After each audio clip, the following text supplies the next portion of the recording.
Como decía en el vídeo anterior, los modelos paramétricos son aquellos que asumen una familia de densidades.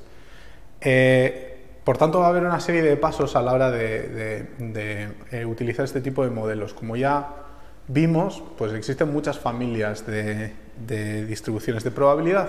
Por tanto, el primer paso va a ser decidir qué tipo de distribución de probabilidad es la que yo voy a utilizar para modelar mis datos.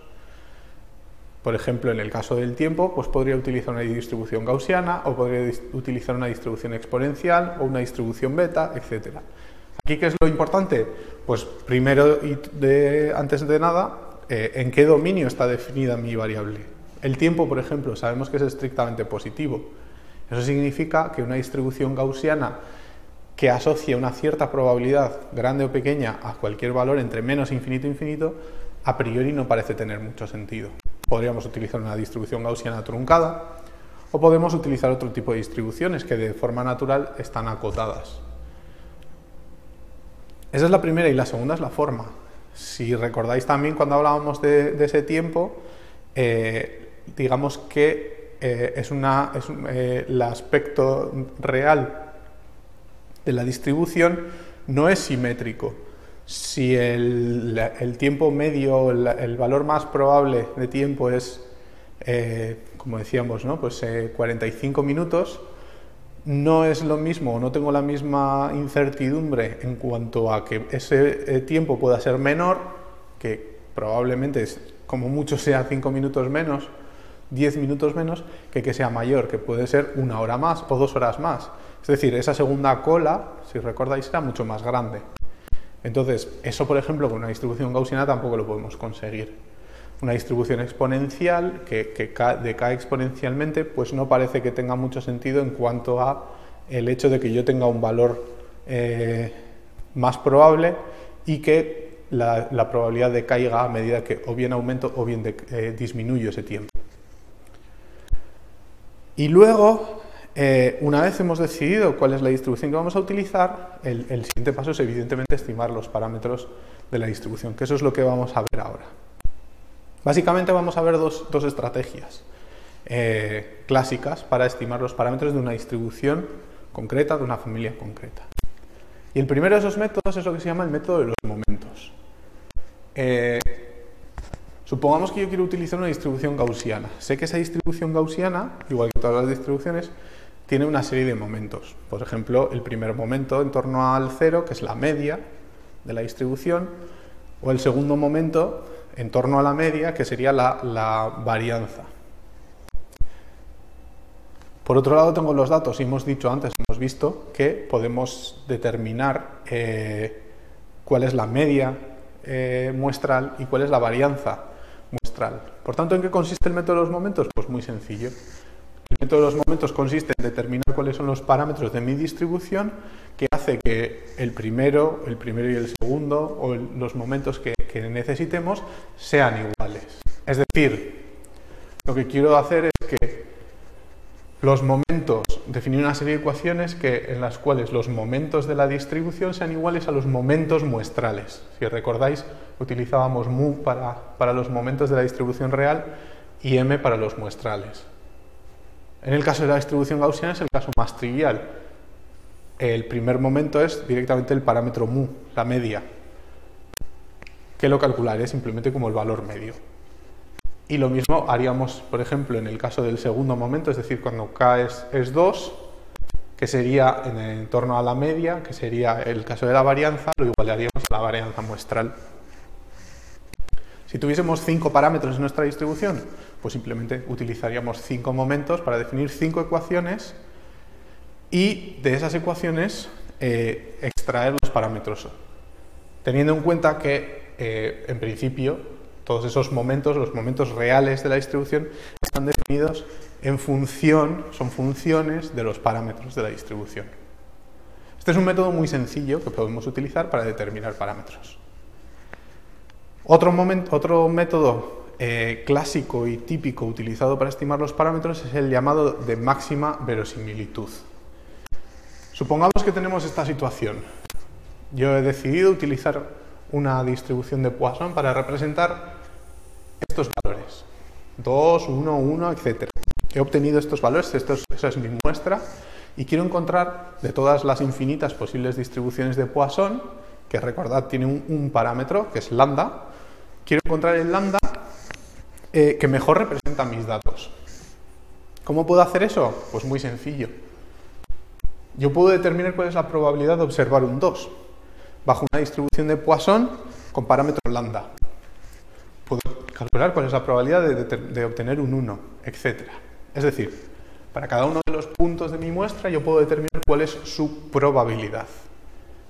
Asumiendo que todos estos valores son independientes entre sí, la probabilidad de observar esta distribución, esta muestra de aquí, será el producto de la probabilidad de cada uno de los datos. Es decir, algo así.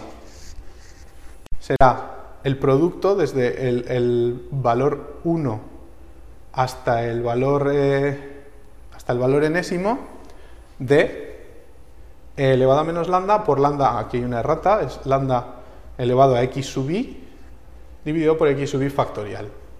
Es decir, la probabilidad de observar el valor iésimo. ¿Qué es lo que quiero buscar? Pues muy sencillo. Lo que quiero determinar es cuál es de todos los posibles lambda el que maximiza esta función de aquí. Esta función de aquí es lo que se llama la verosimilitud de los datos. Y lo que quiero buscar es el lambda que maximiza la verosimilitud de los datos. En un ejemplo más próximo a las redes bayesianas, podemos ver qué es lo que ocurre cuando tenemos una distribución de Bernoulli.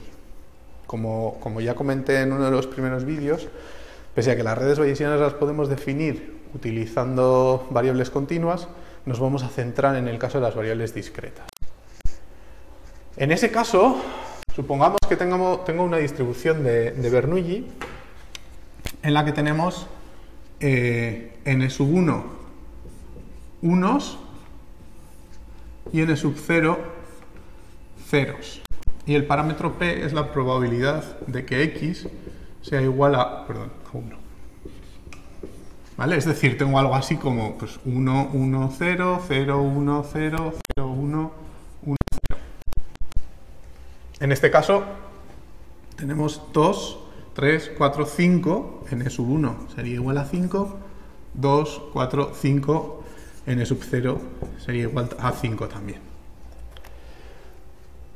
¿Cuál es la probabilidad de esto? Pues es muy sencillo. Simplemente es, ¿cuál es la probabilidad de observar un 1?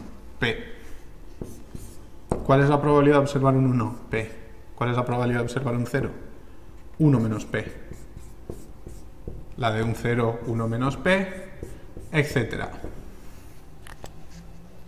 Si agrupamos todo eso, lo que vemos es que la probabilidad, la verosimilitud de estos datos, la verosimilitud que podemos representar, se suele representar con una L, será P elevado al número de veces que tengo unos por 1 menos P por el número de veces que tengo ceros. Esta es la verosimilitud, es decir, esto de aquí. Si yo busco cuál es el valor de P que maximiza esto, es más o menos sencillo, basta con aplicar logaritmos aquí, etc. Si busco eso, lo que voy a encontrar es que es algo que ya conocíamos, que es la estimación de P va a ser n sub 1 partido por n sub 1 más n sub 0, es decir, n sub 1 partido por n. En este caso, 5 entre 10. Cosa que ya hemos visto y en las primeras clases ya lo vimos. ¿Cuál es la probabilidad de observar un 1 en esta muestra? Pues el número de veces que tengo un 1 dividido por el número de observaciones totales. Esa es la estimación máximo verosímil, esa es la interpretación de esas frecuencias. Es el parámetro que maximiza la verosimilitud de los datos. Bien, una de las cosas que ocurre aquí, esta forma de estimar es una forma muy típica de estimar, como veréis, de estimar los parámetros de una red bayesiana. Pero hay un problema, y es que si yo estoy calculando una cierta probabilidad y resulta, por ejemplo en este caso la probabilidad de 1, y resulta que yo no he observado ningún 1, en mis datos no existe esa observación, entonces tengo que la estimación de la probabilidad es 0. Como veréis más adelante, la idea de las redes bayesianas consiste en factorizar las distribuciones de probabilidad conjunta. Si uno de esos factores es 0, automáticamente toda la probabilidad es 0, y eso es un inconveniente muy grande. Para evitar esas situaciones en las que los ceros nos dan problemas, lo que se suele hacer con esta estimación es corregirla. Se utiliza lo que se llama la corrección de Laplace, que consiste en simplemente sumar un 1 aquí, en el numerador, y un 2 en el denominador.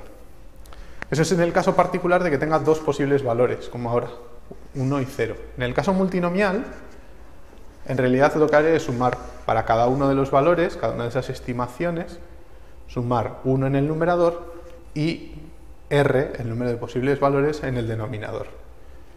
Todo esto con el objetivo de que si yo sumo todas las probabilidades se siga cumpliendo que esas probabilidades son 1. No olvidemos que eso es fundamental. ¿De acuerdo? Este es un pequeño truco que se puede utilizar para evitar estimaciones 0.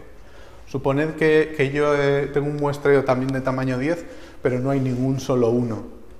En lugar de tener una probabilidad de 0, tendré una probabilidad de 0 más 1, 1, y aquí abajo 10 más 2, 12. Es decir, un doceavo. Bien, este es el segundo método de estimación. Es un método que se basa en la idea, o digamos que es el enfoque típico de la estadística frecuentista, en la cual digamos que yo tengo una muestra y esa muestra, de esa muestra extraigo los parámetros, como vemos, con ese concepto de frecuencias. Pero existe otro enfoque de la estadística, que es la llamada estadística bayesiana, que es lo que veremos en el próximo vídeo. Sigue siendo estimación de parámetros, es una estimación paramétrica, pero con un enfoque diferente.